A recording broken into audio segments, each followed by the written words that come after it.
Hello, my main package from Stamperia arrived, so let's flip through it together and see what I got.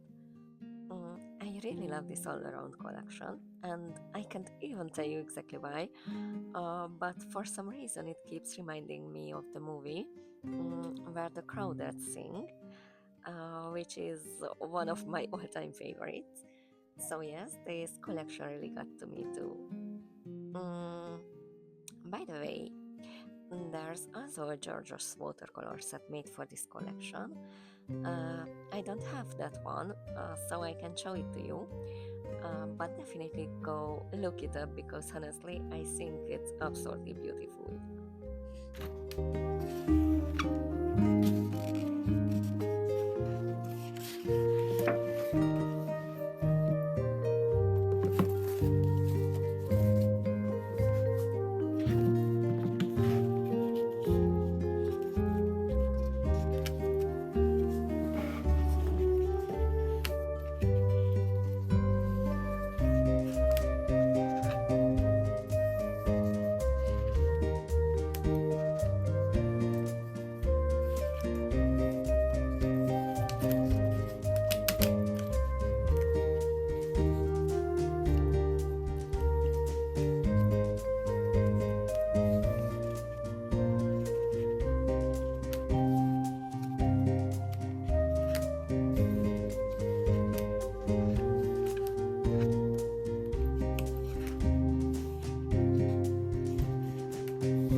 was just looking at this book and thinking, if it didn't have a glued binding, the size is so perfect, and these background papers are so pretty, I could totally imagine making a journal base out of pages like these.